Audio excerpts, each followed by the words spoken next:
The call came on a Tuesday morning while I was sketching kitchen layouts for the Morrison renovation, my mechanical pencil tracing clean lines across vellum paper that caught the October sunlight streaming through my studio apartment windows. My coffee had gone cold in its ceramic mug, a wedding gift from Sean's mother with "World's Best Wife" painted in faded gold script, sitting untouched beside my drafting table as Mr. Foster's words echoed through my phone with the gravity of a life permanently altered.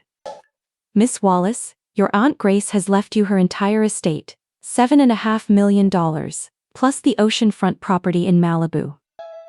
The pencil slipped from my fingers, leaving a gray smudge across Mrs. Morrison's proposed breakfast nook. $7.5 million. The number felt absurd, like someone had mistaken me for a different Hannah Wallace. I'd never met Aunt Grace. She was my father's sister, estranged from the family before I was born over some long-forgotten argument about money and marriage choices, the kind of family drama that calcifies over decades until no one remembers the original wound, only the pain of staying away. "I'm sorry, could you repeat that?" My voice sounded foreign, thin and disbelieving. "Your aunt's will is quite specific. You are the sole beneficiary. She was very clear about her intentions." Foster's voice carried the practiced calm of someone who delivered life-changing news regularly. "The estate includes liquid assets of $7.5 million, the Malibu residence valued at approximately $3.2 million, and various personal effects. I'll need you to come in this week to begin the transfer process." Sean looked up from his laptop where he'd been scrolling through job listings for the past 3 months, the screen reflecting in his wire-rimmed glasses that had grown progressively more crooked as he avoided spending money on repairs. His engineering degree meant nothing in a market saturated with aerospace layoffs. "How much did you say?" His voice carried that particular strain I'd learned to recognize, the sound of a man watching his wife succeed while he floundered in applications and rejections. $7.5 million. The number felt foreign in my mouth, like speaking a language I'd never learned, plus a house in Malibu. His laptop snapped shut with a decisive click that echoed through our small apartment. "When do we sign?" The "we" should have been my first warning. In our 7 years of marriage, Sean had rarely included himself in my professional successes. When I landed the Morrison contract, my biggest commission to date, he'd celebrated with a perfunctory congratulations before returning to his job search. But $7 million apparently warranted joint ownership of my good fortune. Foster's office was scheduled for Thursday afternoon. I spent Wednesday night unable to sleep, listening to Sean's steady breathing beside me while staring at the ceiling and trying to comprehend the magnitude of what was happening. The inheritance felt like a shifting foundation beneath everything I thought I knew about my life. At 33, I'd built my interior design business one client at a time, choosing paint colors and furniture arrangements while secretly wondering if I'd ever have enough money to buy my own house to design instead of always working within other people's budgets and limitations. "What do you think she was like?" I whispered into the darkness. "Aunt Grace." Sean's breathing never changed rhythm. Either he was asleep or pretending to be, and I couldn't decide which possibility felt worse. The bus accident happened 3 blocks from Foster's office on Thursday afternoon. I remember the portfolio case heavy in my lap, filled with photos of my best work that I'd planned to show Foster as proof I was worthy of Grace's generosity. I remember the screech of brakes, the way time seemed to slow as the delivery truck ran the red light, the sensation of my design portfolio scattering across the aisle like oversized confetti, then nothing but the antiseptic white of hospital corridors bleeding into darkness. When consciousness returned 4 days later, the first thing I noticed was the silence. Not the mechanical beeping I'd expected, but the human silence. No Sean hunched in the visitor's chair, no frantic calls from worried clients whose projects had been left unfinished, just Olivia, a nurse with kind eyes and steady hands who'd apparently been checking on me between her regular patients, her purple scrubs wrinkled from a long shift. "Your husband?" I croaked, my throat raw from the ventilator they'd removed that morning. Olivia's pause lasted a heartbeat too long. She adjusted my IV line with unnecessary precision, her dark eyes avoiding mine. "He's been processing the news." Processing. Such a clinical word for abandonment. Over the next hour, as feeling returned to my limbs and the fog cleared from my mind, Olivia carefully explained what processing had looked like. Sean had visited once the first day, long enough to speak with doctors about my prognosis. When they mentioned the possibility of permanent brain damage from the traumatic injury, he'd left and never returned. There were calls, Olivia said, smoothing my blanket with the kind of gentle efficiency that spoke of years caring for patients who had no one else. People asking about arrangements. Funeral arrangements. The words hit like a physical blow, driving air from my lungs. But I'm alive. Yes, honey, you're very much alive. The next 48 hours brought a steady stream of revelations, each one carefully delivered by Olivia during her breaks. She'd become protective of me in the way medical professionals sometimes do when patients are completely alone, taking personal interest beyond the scope of her job description. I probably shouldn't tell you this, she said on Friday evening, pulling up a chair beside my bed, but I called your apartment yesterday. The number's been disconnected. Disconnected. And I drove by your address after my shift. There's a for rent sign in the window. 3 days later, when I was finally strong enough to use my phone with steadier hands, I discovered the full scope of Sean's processing. Our joint checking account showed systematic withdrawals beginning the day after my accident. Small amounts at first, $40 for groceries, $60 for gas, then larger sums as my coma stretched longer and his confidence grew. $200 for storage fees, $500 for legal consultations, $1,000 marked simply as emergency expenses. Our apartment had been cleared out, the lease terminated with a month's notice. I asked Olivia to call our landlord, Mr. Petrosky. He expressed genuine surprise at hearing my voice. Sean said his wife's passed. The old man's accent thickened with confusion. Said he couldn't bear staying in the apartment with all the memories. Nice young man that Sean. Even cleaned the place spotless before he left. Saved me having to hire someone. The word that kept surfacing in my mind was choreographed. Everything Sean had done showed planning, consideration, strategy. He'd even updated his Facebook status to widowed, accepting condolences from friends who'd known me for years. The comments section was a parade of shocked sympathy. She was so young. I can't believe Hannah's gone. If you need anything, just call. Olivia found me crying over these messages on Sunday morning, my phone screen blurred with tears. What kind of person does this?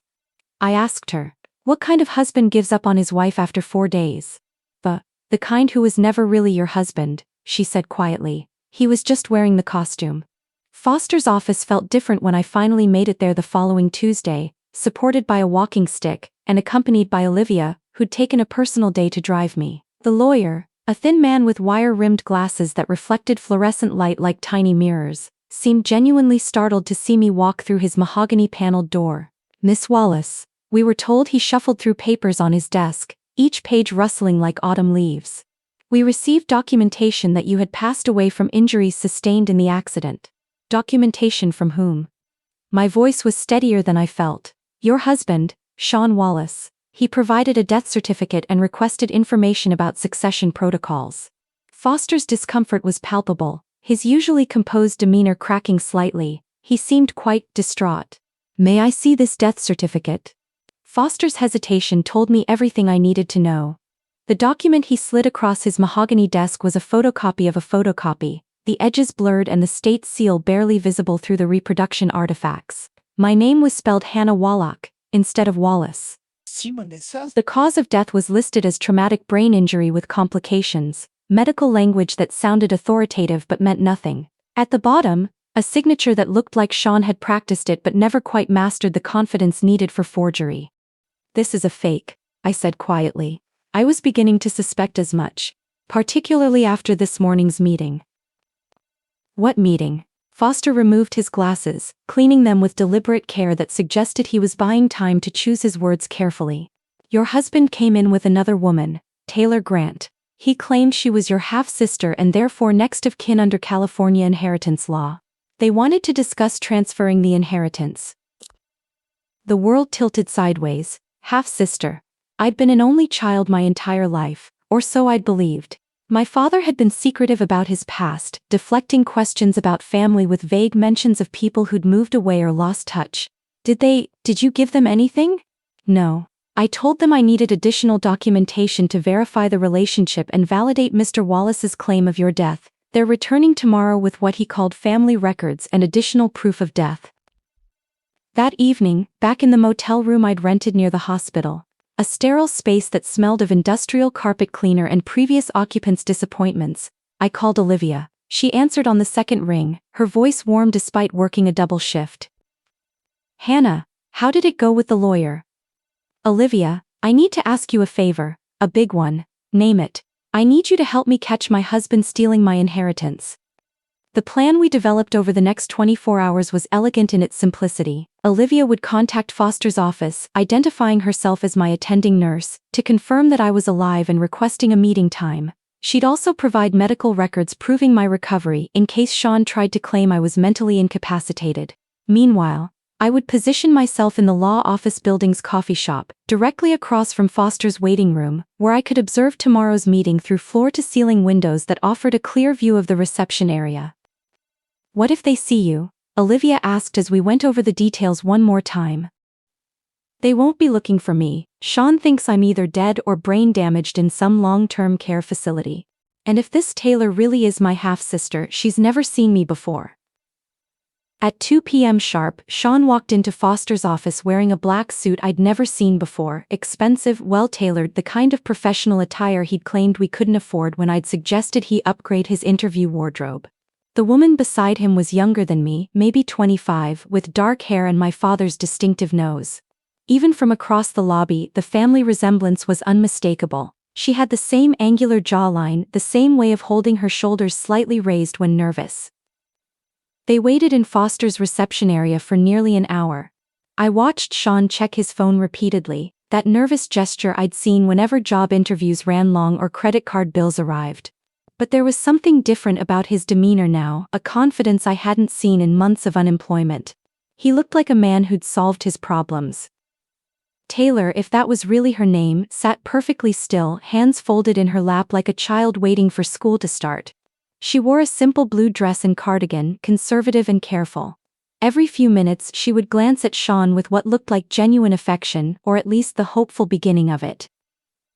Through the glass I could see their lips moving, but the words were lost to distance and architectural acoustics.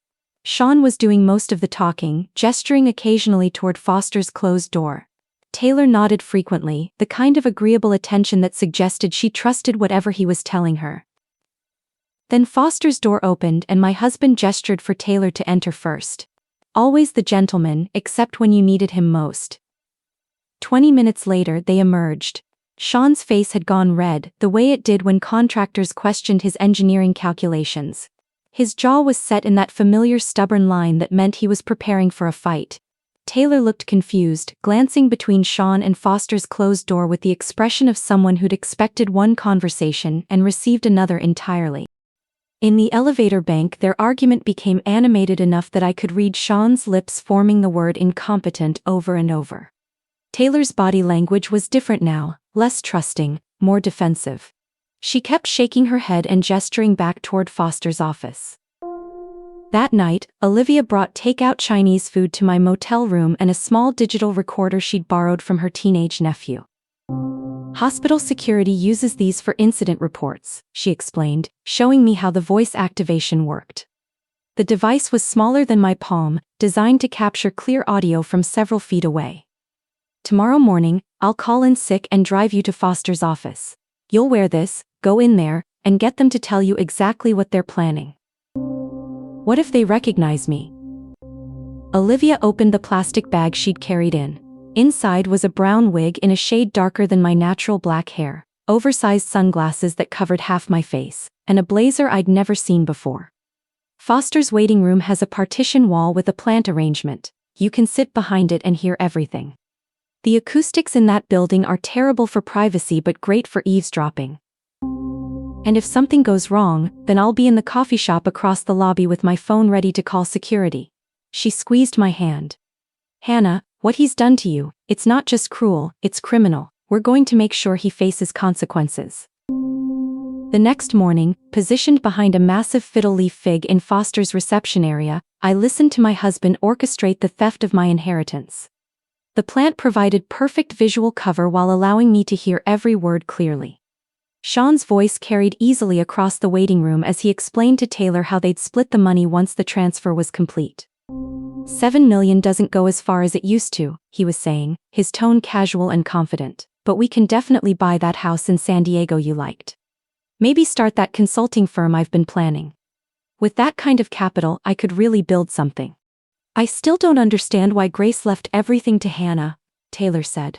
Her voice held genuine confusion, no hint of deception or greed. I barely remember her from when we were little, before Mom and I moved to Phoenix. Because Hannah was the favorite, she always was.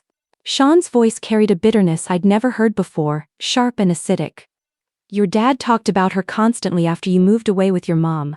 Hannah's so smart, Hannah's so talented, Hannah's going to be an architect.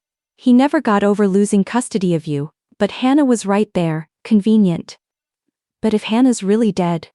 Trust me, babe, she's not coming back. The casual certainty in his voice made my stomach clench.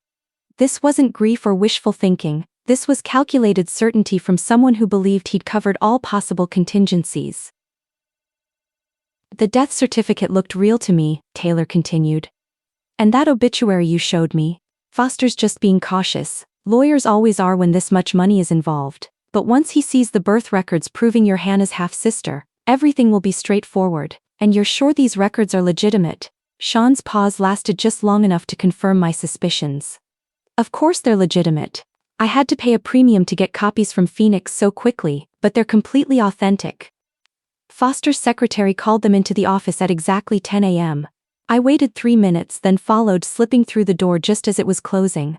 Foster's private office had a small alcove behind built-in bookshelves where clients sometimes waited during phone calls. The space was perfect for concealment but close enough to capture every word. I've reviewed the documents you provided, Foster was saying, his voice carrying the diplomatic caution of someone who'd practiced law long enough to recognize forgeries. The family tree showing Taylor as Hannah's half-sister appears interesting, however I still need to see official birth records before we can proceed with any transfer. How long will that take? Sean asked. His impatience was barely concealed now. Typically 2 to 3 weeks for Arizona birth records, unless what? Unless we could locate Hannah's original will, if she'd prepared any estate planning documents that specifically mentioned Taylor, that would expedite matters considerably. Sean leaned forward. I could picture his expression, focused, calculating. She never made a will. Always said she was too young to worry about dying. I've got decades to figure that out, that's what she used to say. Most unfortunate, then we'll need to wait for the birth records. Taylor spoke for the first time since entering the office. Mr. Foster, can I ask you something? Certainly. What exactly happened to Hannah? Sean told me she died in a bus accident, but when I called the hospital yesterday to ask about arranging flowers for her grave, they said she was only unconscious for a few days and then discharged. The silence stretched until I could hear the office air conditioning cycling on. Foster's chair creaked as he shifted weight, probably choosing his words carefully. Miss Grant, according to the death certificate your husband provided, Hannah died from complications related to traumatic brain injury. However, I've been unable to verify this information with the county registrar, the hospital, or any funeral homes in the area. What does that mean? Taylor's voice had gone small, uncertain. It means, I said, stepping out from behind the bookshelf, that Sean lied to both of us. Taylor's scream was sharp and brief, cut off when she pressed both hands over her mouth. Her eyes went wide with shock and something that might have been relief. Sean's face went through a series of colors, red to white to gray, before settling on an expression I'd never seen before. Pure calculation, weighing options and escape routes like an engineer solving a problem. Hannah.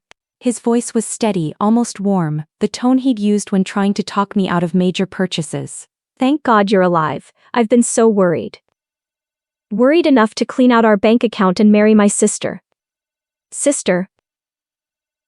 Taylor lowered her hands slowly. Hannah, you're really Hannah. I looked at her properly for the first time, same dark eyes as our father, same stubborn chin that I'd inherited too. But where my features carried sharp angles inherited from our father's side, hers were softer, more delicate, probably from her mother. The family resemblance was undeniable, but so was the difference in our expressions. Where I'd learned to guard myself, she seemed open, trusting. You really are Dad's daughter, I said softly. I don't understand any of this. Taylor's voice cracked with confusion and growing anger. Sean said you were dead. He showed me newspaper articles about the accident. He had photos of your grave. Articles he wrote himself probably, and any grave he showed you belonged to someone else. I turned to Sean, keeping my voice level despite the rage building in my chest. How long have you been planning this? Planning what? Hannah, you've been through trauma, you're not thinking clearly. His voice carried that patronizing tone he'd perfected during arguments about money. You were in a coma for 4 days, the doctors said there might be cognitive effects. I'm thinking very clearly. From my jacket pocket I pulled out the small recorder and set it on Foster's desk, clear enough to document your confession.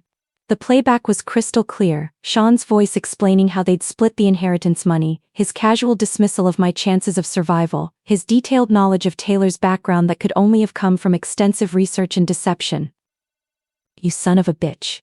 Taylor's voice was barely above a whisper, but it carried more fury than any scream.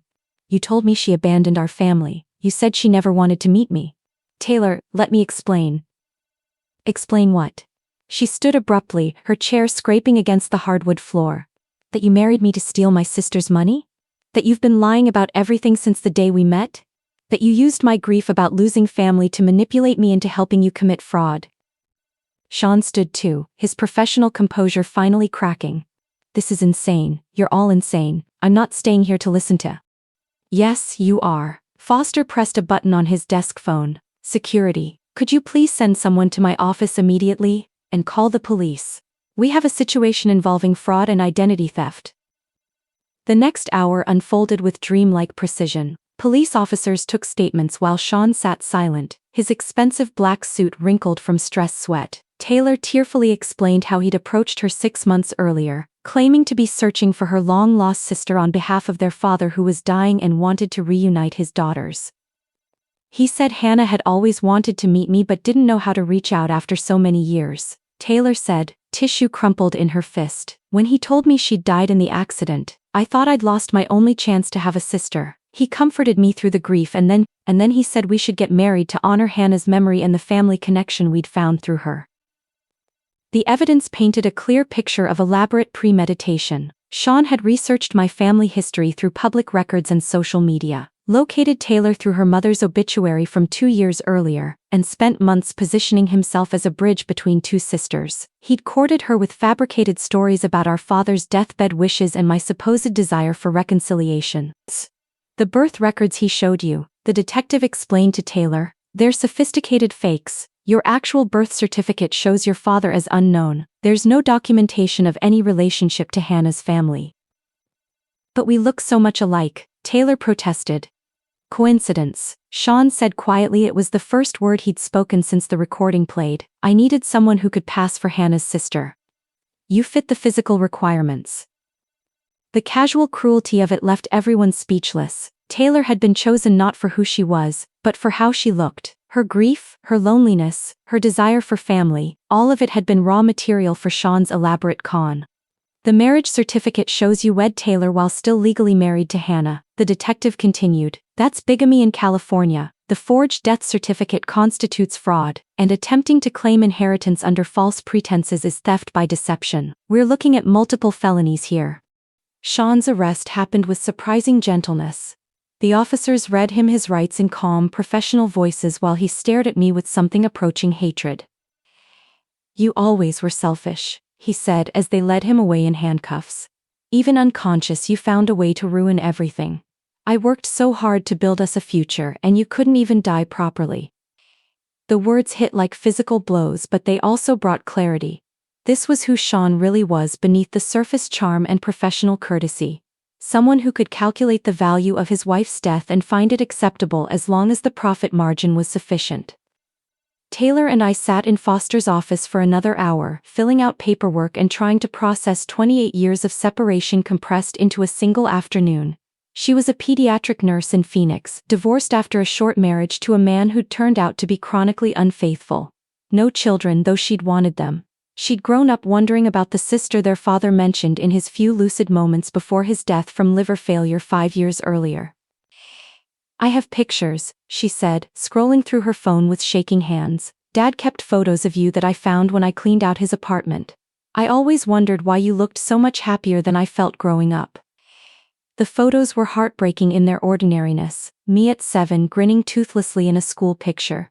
Me at 12 awkward in braces and two big glasses. Me at 18 graduating high school while our father beamed with pride I'd never seen in person. He talked about you constantly, Taylor continued. How smart you were, how talented. I used to be jealous of this sister I'd never met who got all of Dad's love and attention while I barely got Christmas cards.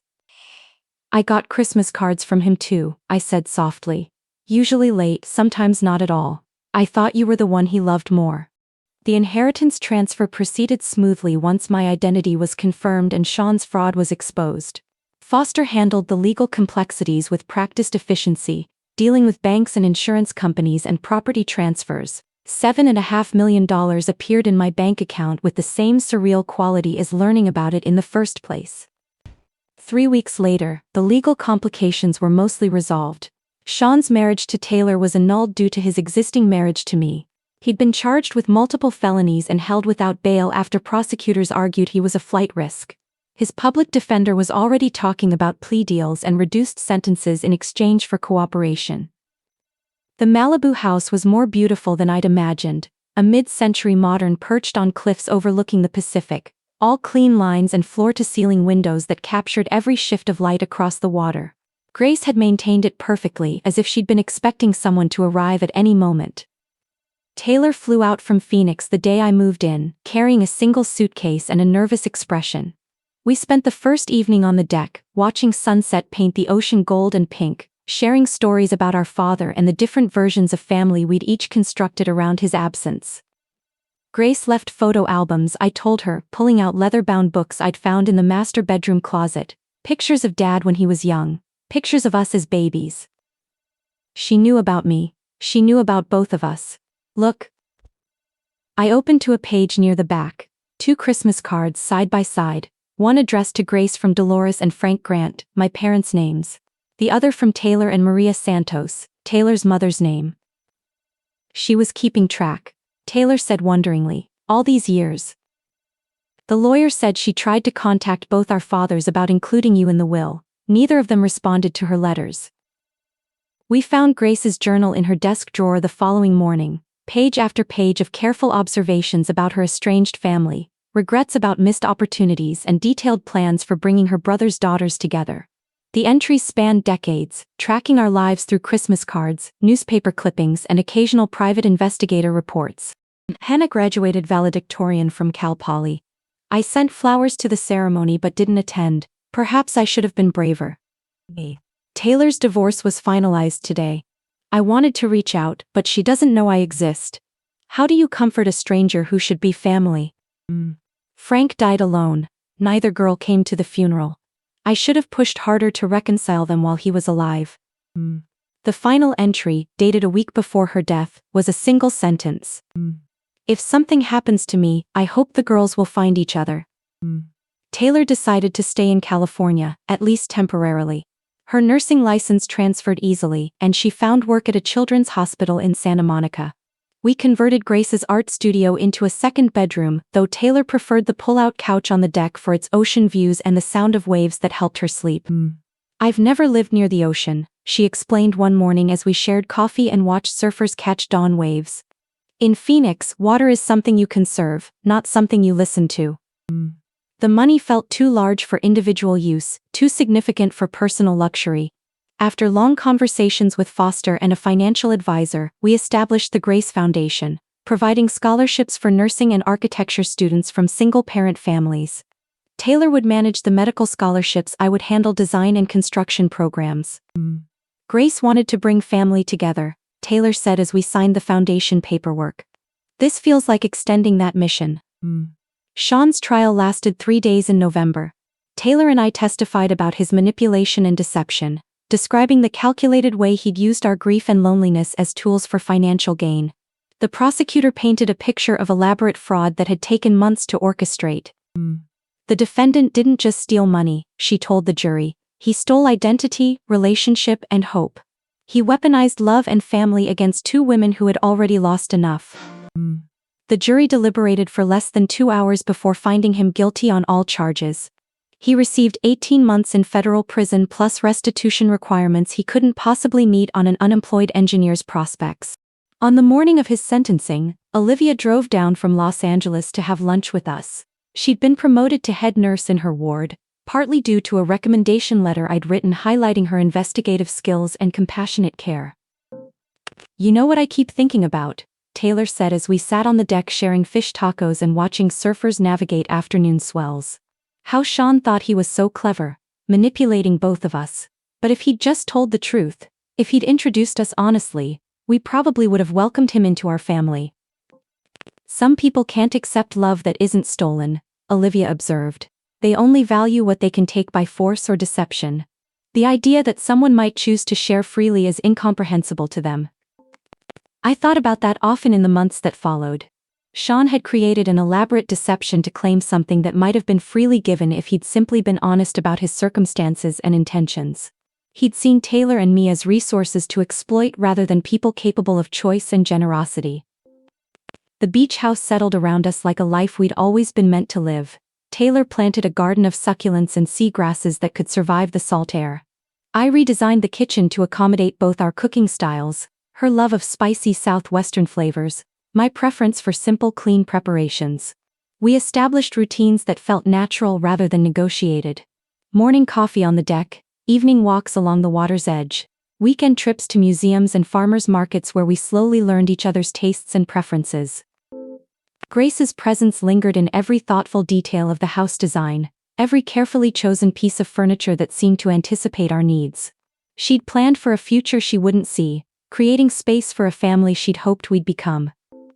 Sometimes, usually during the quiet hours after sunset when the house felt most peaceful, I wondered what would have happened if the bus accident had never occurred. If I'd simply signed the inheritance papers and returned home to Sean with news of unexpected wealth. Would he have stayed? Would we have discovered Taylor together through legitimate channels? Or would his resentment and entitlement have poisoned everything eventually, finding different but equally destructive expression? The question felt academic now. What mattered was the family Taylor and I were building together, one honest conversation at a time. We were learning each other's habits and histories, sharing stories and silences, creating the connection our father had failed to facilitate and Grace had dreamed of nurturing. Taylor turned out to be funnier than her initial shyness suggested, with a dry wit that emerged once she felt safe enough to let her guard down. She was also fiercely protective, a quality that showed up in unexpected moments, like when contractors tried to overcharge for deck repairs, or when Sean's relatives called asking intrusive questions about the inheritance. "Let me handle this," she'd say, taking the phone with a steely expression that reminded me of our father in his rare moments of determination. On the anniversary of Grace's death, we held a small memorial service on the beach below the house. Foster attended, along with Olivia and several scholarship recipients from the foundation. A young architecture student read one of Grace's journal entries about the importance of creating spaces where people could become their best selves. Taylor spoke about second chances and the courage required to trust strangers who turn out to be family. I talked about the strange grace of discovering love in the aftermath of betrayal, how sometimes the worst things that happen to us clear space for the best things we never thought possible. The sunset that evening was particularly spectacular, all coral and gold and deep purple clouds reflected in the tide pools. Taylor and I stayed on the beach long after the others had gone, watching stars emerge in the darkening sky. "Do you think she planned all of this?" Taylor asked.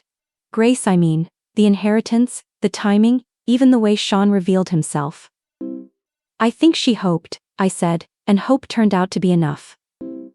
The waves rolled in steady rhythm, washing away footprints and carrying away the day's accumulated worries. Tomorrow there would be foundation business to handle, architectural projects to complete, the ongoing work of becoming sisters, but tonight there was only this. The weight of Taylor's shoulder against mine, the salt sweet air, and the profound satisfaction of a life rebuilt on truth rather than deception.